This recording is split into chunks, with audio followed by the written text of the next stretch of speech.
That's all right. But that's how the Nobel family made their wealth. Dynamite was just a piece of it. That started them off. Well, I don't know whether it started them off or finished them off, but that was...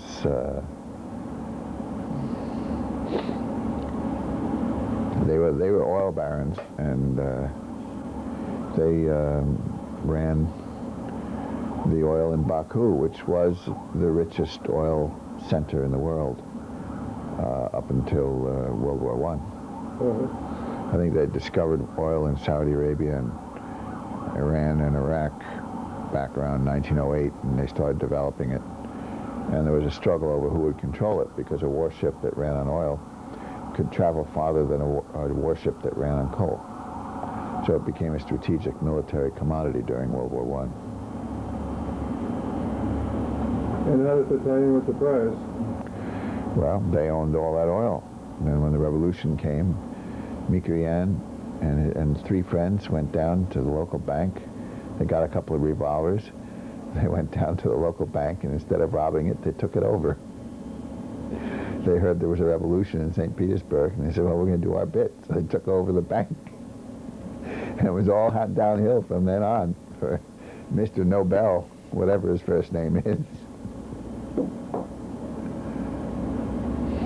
No more looting the oil.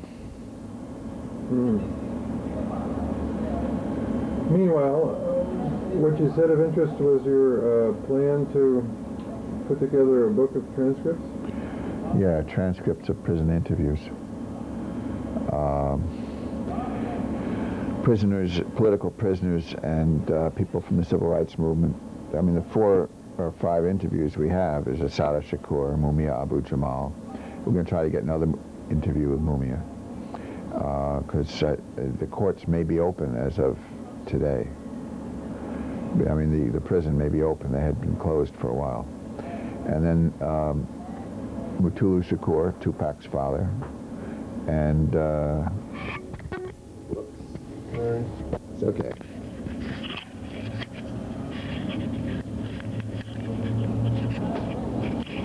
And after that, we have Kwame Ture, Stokely Carmichael.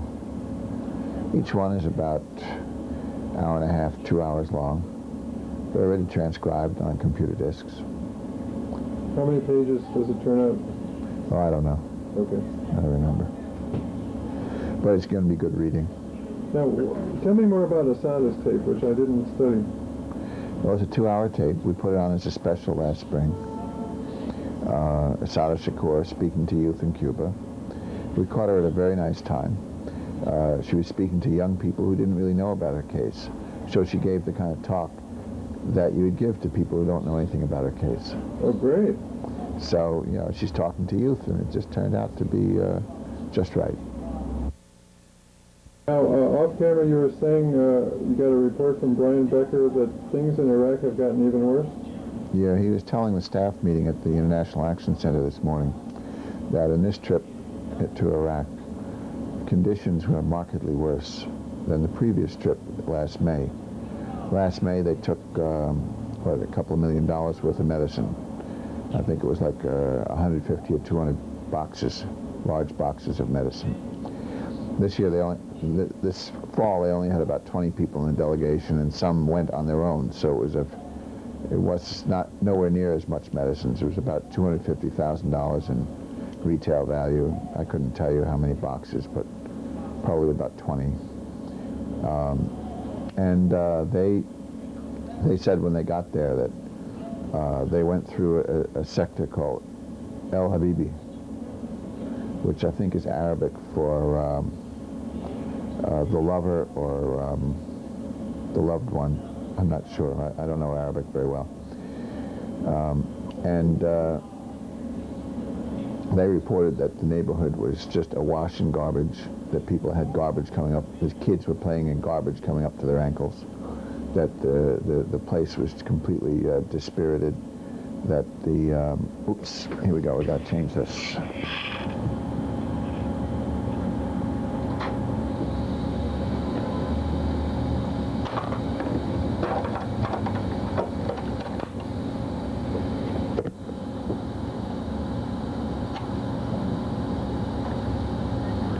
These tapes are the prison interview in Atlanta of Mutulu Shakur. I think I'm the only one who covered his court appearance. He was there by telephone. They didn't actually bring him up from Atlanta to the federal court in the Southern District of New York. And they argued his case for appeal. And the real basis for the case for appeal revolves around the fact that there was a police agent who worked for the Bureau of Special Services who kept him under surveillance for a very long period of time and wrote reports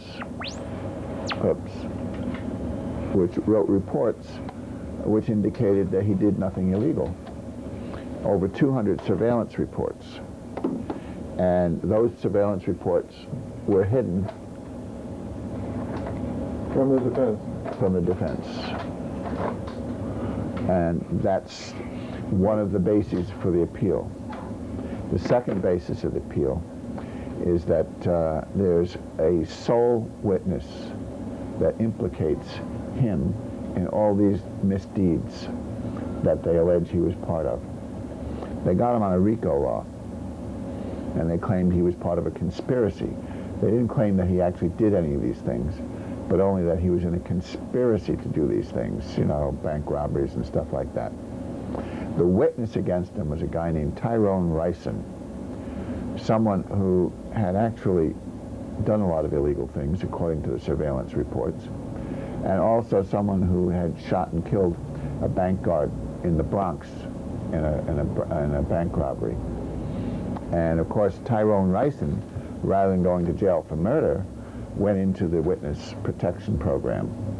And his Judas deed was to frame Mutulu Shakur and a co-defendant named Marilyn Buck. Now, hold on a second, let's see, where are we? I guess I hit the pause.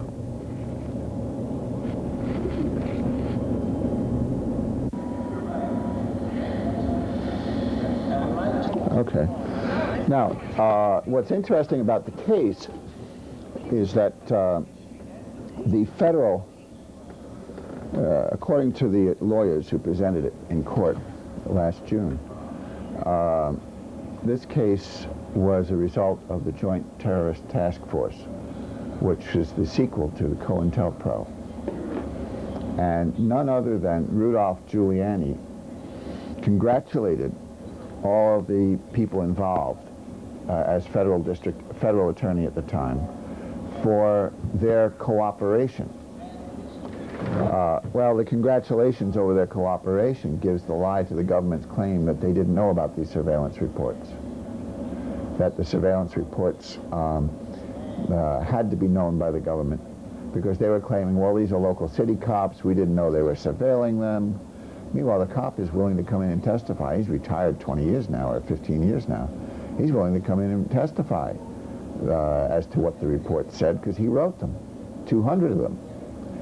And his word was that he was always a good, he never did anything illegal, that, he ran the Black School of Acupuncture, and he advocated the use of acupuncture and social activism as the best way to fight drugs and to rehabilitate drug victims from their habits. So that's what the case revolved around. And it turns out that in the original trial there was an M16, and the M16 was used. It has a certain sensational value in the trial, but it turns out that the M16, which is the only weapon involved that actually shot someone, killed this bank guard in the Bronx. Turned out that the stoolie, this guy Tyrone Ryson, is the one who stole the M16 from an army base, and they never let that come out in the trial. So the jury didn't know that the M16 was stolen by the stoolie. So it's like the COINTELPRO cases of the 70s, but now it's the Joint Terrorist Task Force of the 80s. And that's where this case comes from. Now, The conspiracy was just the two of them? No, I think there were some other people, and I don't know who those other people are. Those are the two people who were involved in this appeal. Now, who he is, Mutulu Shakur, he was in the original Lincoln Detox, which was an organizing project of the Black Panthers and the Young Lords and the Republic of New Africa up at Lincoln Hospital. And the Lincoln Detox pioneered the use of acupuncture. They found it by accident in Chinatown, moxibustion and acupuncture and acupressure. And they started pioneering these Asian treatments and found out that they worked. Someone around 1970 or so, in 71 in China, found out that the asthma pressure points or acupuncture points were effective in fighting the drug addiction. And when Nixon went to China, it came out in the news, this story. So they went down and they found the people who could do acupuncture, and they had them doing acupuncture on the drug victims, and they found a way to rehabilitate them and get them back and save them. And then they affiliated with the Montreal School of Acupuncture and got some supervision from the instructors or the doctors in Montreal. And eventually Mutulu Shakur traveled to Canada and went to school and became a doctor of Oriental medicine with the ability to perform acupuncture and do other things that Oriental doctors do. And then he came back to New York and set up this school, the Black School of Black School of Acupuncture, where he taught basically how to do it. And in 1986, just as the crack epidemic was hitting New York, and we now know, of course, that the crack epidemic was brought to us not by some drug pushers, but by the CIA, and was part of a whole Iran-Contra drug connection. That the crack epidemic was a government-produced epidemic, that it was produced and manufactured by Oliver North, and while 47% of all the prisoners in prison are there for drug-related crimes, Oliver North, who has brought more drugs to America than any other person, has not spent a single day in prison because of his connection with the biggest and worst drug plague that swept the United States, the crack epidemic of 1986. Well, that's when they arrested Mutulu Shakur. And of course, he had developed this system of acupuncture and Oriental medicine as a way that could fight and counter the crack epidemic. And so it wasn't just that they put him in jail. They put him in jail just as the crack epidemic hit New York City. And he was part of that movement of people who used alternative medicine and political activism, and especially acupuncture, in order to fight quite effectively drug addiction. And by getting him out of circulation, they were able to prevent him from being a factor in helping people get out of the crack addiction. And you know, it came out in Los Angeles that this whole crack thing was developed in LA by this guy Blandone and this other fellow who were basically raising funds for the Contras after the U.S. Congress cut them off to run the Contra army by smuggling in cocaine and retailing it in the poorest communities, especially the black community of Los Angeles, from which it found its way east to New York.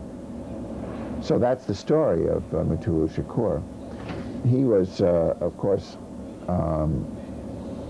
he is the father, or stepfather actually, of Tupac Shakur.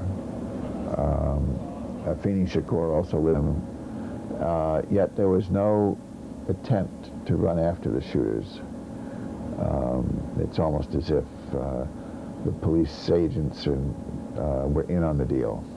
Sounds like it. Yeah.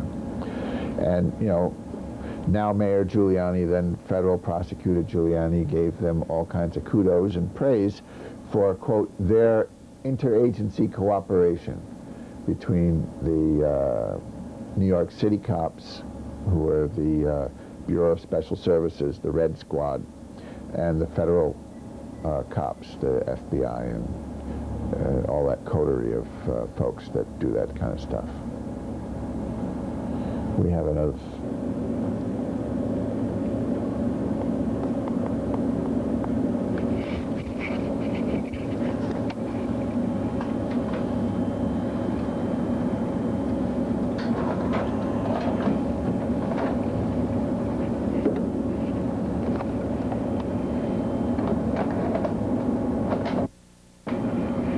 The digital stuff is as good a quality an image as that? No, not quite. Almost. Almost? Almost goes a long ways. It's making strange sounds. That's okay. Just the cassette's a little worn.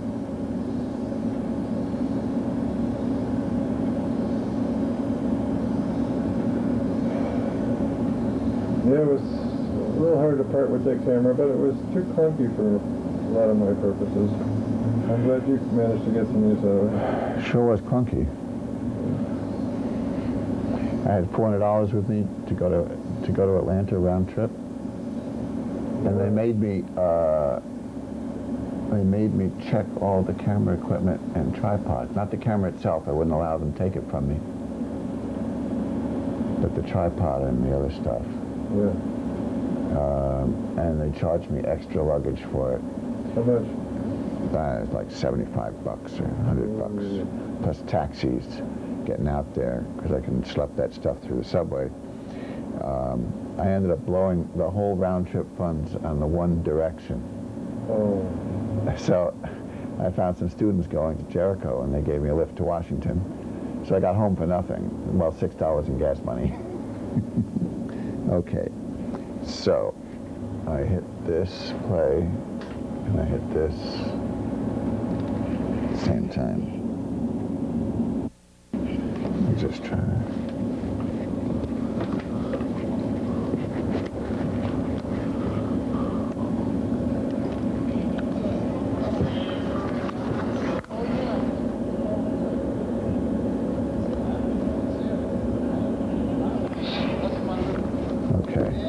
There we go. Okay. Yeah, I wanted to hear the people, but... Oh.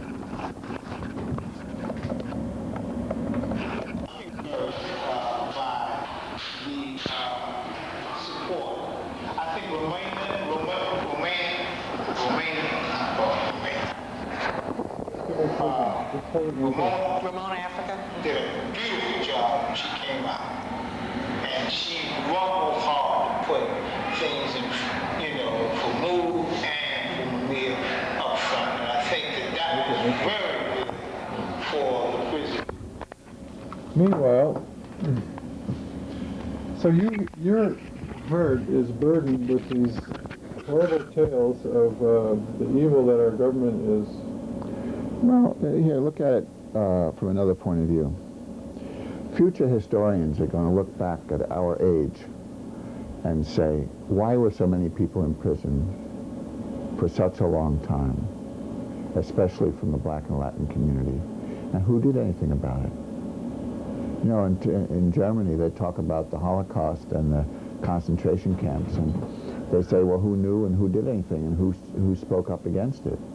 But there's 1.7 million people in prison in this country. It's the highest rate of imprisonment of any country in the world. When I was in prison in the 60s for anti-war protests, there were 278,000 prisoners. In the last 3 years alone, they have added 270,000 prisoners to the prison system, state, local, and federal. The country is awash with prisoners.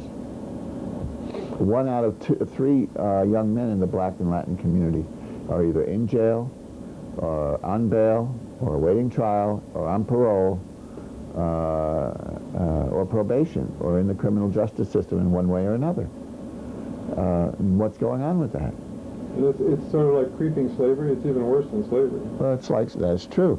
And I believe that there's upwards of 20% of the young black men are disenfranchised. because of having served time in jail and cannot vote. And, you know, you can't tell me that all the drugs in this country are used in the black community. There's more drugs used among whites, far more, but you don't see them going to jail. It's because the police apparatus is focused on being an army of occupation and repression in the black community, and they want to get something on everyone. They're surprised when they pick up some young kid who they don't have something on, they don't have a record on, they don't know who he is. And it's used as an instrument of social control, pure and simple. And the political prisoners like Mutulu Shakur, Mumia Abu-Jamal, but there's massive numbers of prisoners, many of whom become political after they go to prison. And such a massive number of prisoners is way up from 30 years ago. There are 5 to 6 times as many prisoners now as in 1968. During the Attica Rebellion in 1970, there were 13,000 prisoners in New York State prison system. And that was essentially a rebellion against overcrowding. There are now 70,000 prisoners in the New York State prison system. I mean, what gives? The repressive apparatus of the state is out of control when it comes to the black and Latin community. And political prisoners like Mutulu Shakur are the tip of the iceberg. During the Vietnam War, when disproportionately large numbers of soldiers from the black community came back dead, 30 or 40% of the casualties, maybe 50% of the casualties were black, Latin, and Native American. There were rebellions in the black community during the mid-60s by youth who, why go to Vietnam and get killed? Because, you know, the line companies where most of the casualties were mostly black and Latin. And the rear echelons were almost entirely white. I mean, that's the way it worked. Our interview with Mutulu Shakur is that we knew a lot of the same people in the 60s. Like May Mallory, Rob Williams, the Monroe defendants. He talked a lot about Rob Williams. And also did Kwame Ture, Stokely Carmichael. Because I asked the question about what was the role of Radio Havana in the civil rights movement in the South? Because I knew that Rob Williams was on 3 times a week, and that at 590 on the radio dial, they were the strongest AM station throughout the South. And he says, well, for SNCC, this is Kwame Ture, Stokely Carmichael, he said, for SNCC, we all listened to him. We all listened to Radio Havana and Rob Williams on the issue of self-defense. And that's how self-defense spread throughout the South. And that was the end of the Ku Klux Klan. It was not the FBI going after Mississippi burning and the 3 civil rights workers. For all we know, they were in cahoots with the lynching of the civil rights workers. They certainly seemed to be a number of times. But it was the fact that there was a growing number of veterans from Korea and World War II, and they just practiced self-defense. And Rob Williams was one of them. And his case became very famous as the Monroe, North Carolina self-defense case that became the example in the South for places like Bogalusa and Lowndes County and elsewhere. Lowndes County had 87% black population, not a single black voter registered. So when they tried to register, when SNCC went to register voters there and set up an organizing drive in Lowndes County, which is in Alabama between Selma and Montgomery, they did it by meeting people who came out to watch Martin Luther King in the Selma to Montgomery March, the march that's sometimes called the march that changed the South. But what changed the South was the fact that SNCC went into Lowndes County and organized the black residents to register to vote. And with an 87% of the population, they were quickly a majority of the voters. But they had lots of shootouts with the Ku Klux Klan and the power establishment that wanted to keep the black people off the voter rolls. Well, that was the birth of the Black Panther Party. That is, they set up this party, the Lowndes County Freedom Organization, and the Alabama law required the Freedom Organization to have a symbol. So they chose the Black Panther as their symbol. And thus was born the Black Panther Party. At the time, the Democratic Party had the white rooster, or a white cock, as their symbol. And of course, you know what, as Stokely, Kwame Ture said, you know what a panther would do to a rooster. So it was immediately popular. And Bobby Seale and Huey Newton, they asked the SNCC folks in Lowndes County. Get this a little closer, I think it'd be better. Oh, yeah. They asked the, hold on, look up here. They asked the SNCC folks in Lowndes County if they could use the name. And that's how the Black Panther Party in California, it was called the Black Panther Party for Self-Defense, was born. And they would follow the police around with the clack-clack of their rifles and protect young men who were being arrested in the street. I think that the explosion in the prison population really began with the arrest of thousands during the Newark and Detroit rebellions in 1967. And so the police couldn't tolerate not having a monopoly on the guns? well, it wasn't that. I mean, they don't mind if people in the community shoot each other. They're racists. No, it's not that. It's that it's a question of social control. And I remember the articles about the Newark Rebellion, that for the first time, thousands and thousands of young men, mostly young men in the black community, had been arrested during the Newark Rebellion. And they flooded the jails in New Jersey. And this spiral, this growth in the prisons, especially relative to the black and Latin community, had been going on for some time. But in 1967, it began to spiral upwards at a very rapid rate. So that from 278,000 prisoners in 1967 to 1.7 million today, and probably 2 million by the end of the year 2000, because it goes up by 90,000 a year. You can't say that the people in prison are the problem. You got to say that the prisons are the problem. You know, they have parole boards that never parole. They have automatic mandatory sentencing that leaves people in the prisons for the rest of their lives, or almost the rest of their lives. You know, people check in and they don't check out, and it's diabolical. And it's a concentration camp for the poor and oppressed communities, mainly the black and Latin communities, Native American communities in some areas of the country. And this case, Mutulu Shakur, and also the case with Mumia Abu Jamal, really symbolizes the issue of the prisons themselves. Not just the fact of that they are political prisoners in America, but also that they have been,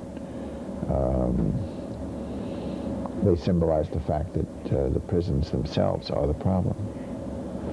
I recently did a oral history with John Black. John Black was one of the original organizers of the Hospital Workers Union here, back when 1199 had a desk and two chairs, and I guess he sat in one of them, and Leon Davis maybe in the other, and a couple of other people around. But they began organizing hospital workers. Well, he was in the anti-Hitler youth in Germany during the 1930s. And he tells the story about how, you know, in the early years, they still had, quote, rule of law, unquote, and people who were jailed for 6 months or a year got out.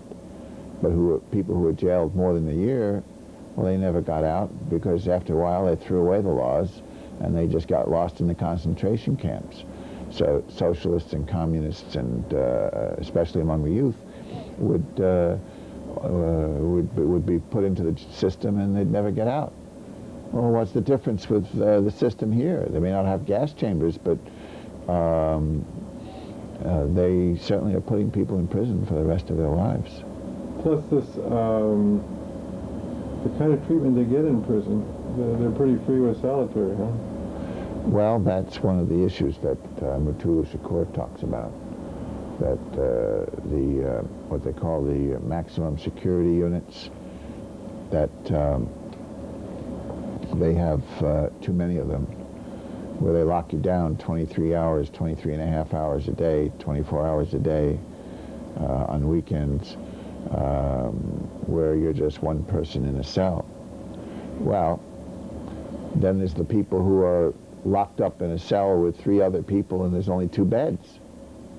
I had that experience in the Tombs here in New York years ago from some anti-war protests, and I spent a couple of weeks there once, and there were 4 of us in a jail cell designed for 1, and they had a jury-rigged second bunk over the first one, so there were 2 bunks, but there were 4 of us in the cell. And it wasn't just our cell, it was all the cells. So the 3rd person slept on the floor, and the 4th person rolled under the bottom bunk in order to sleep at night. You know, Oh, I thought maybe they'd take turns and you sleep in but they wouldn't let you sleep through? no, they take you out in the daytime and they count you. They take you out in the hallway and they count you. Then they put you back in the cells and they count you. And they take you back out in the hallway and they count you. And then they put you back in the cells and they count you. They keep you moving all day long. So, you know, I was thinking as a kind of a new Bill of Rights for prisoners, if they want to actually rehabilitate you, which obviously they don't, you should have at least a chance to go up on the roof and get some sunshine. Well, some do. I mean, there are prisoners who get in the yards. But here at Corcoran Prison in California, there were all these prisoners who were killed and shot in the yard over incidents that were provoked by the guards, intra-prisoner conflicts that guards provoked.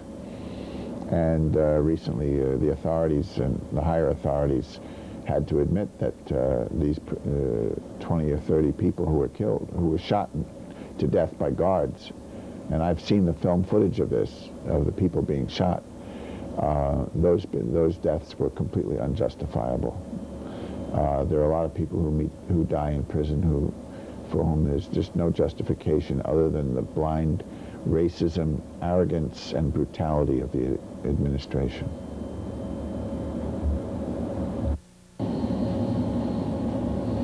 They had been running for a couple of minutes. Yeah. But you were rapping good, brother. Here we go.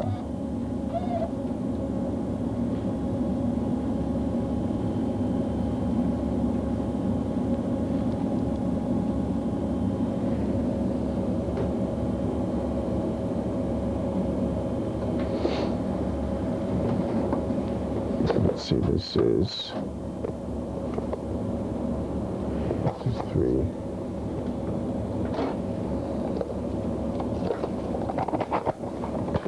These are tapes that were previously owned by Joe Friendly. A Current Affair. Yeah, there it is, ACA, A Current Affair. There it is. Oh, yeah. So at least they finally got put to some use. Yes, well, you know.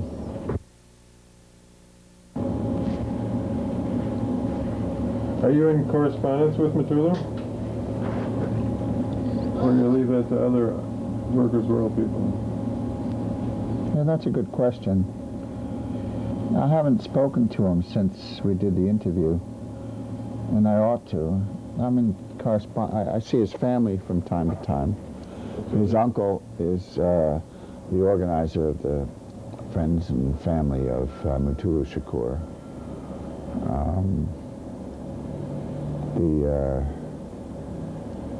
And I guess they have an activity this soon, because I got a mailing from them the other day.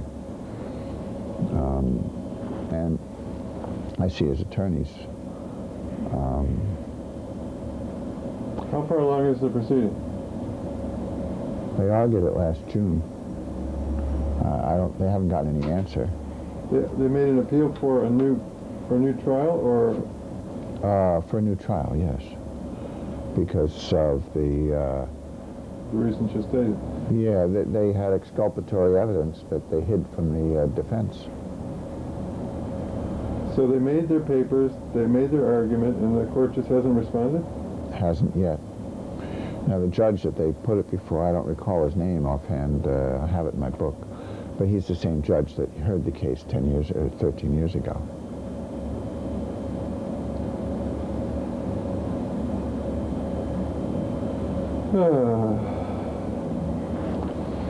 You want to know more about all this? Yeah. Well, there are no books that I know of on the subjects of the political prisoners. There are a lot more political prisoners. Safia Bukhari had an interesting thing organizing for the Jericho March to Free Political Prisoners last spring. She said, well, we keep finding other political prisoners that we didn't know about as we organize. And on top of that, there's also prisoners who didn't go in for political reasons, who become political. And I asked Kwame Ture, Stokely Carmichael, about that, and he said, well, the prison system is producing many Malcolm X's. The problem is that it won't let any of them out. You know, people are doing 20 and 30-year sentences.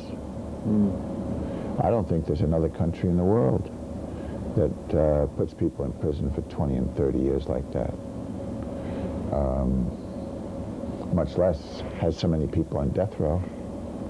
Maybe there's one or two other countries that has death rows like this, but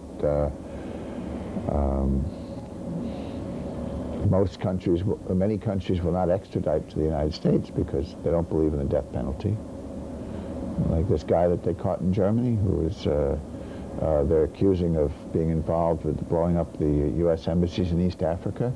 Germany doesn't want to extradite him to the United States because he'll face the death penalty if he comes here, and they're against the death penalty. And their law doesn't allow them to extradite people to death penalty countries to face the death penalty. Sounds good to me. Yeah. You want to mention anything about Woodfox? Well, I'm going to interview Cheryl LaBash probably tomorrow or Thursday. The trial is going on right now. The defense, the prosecution was finishing their case, I guess Saturday.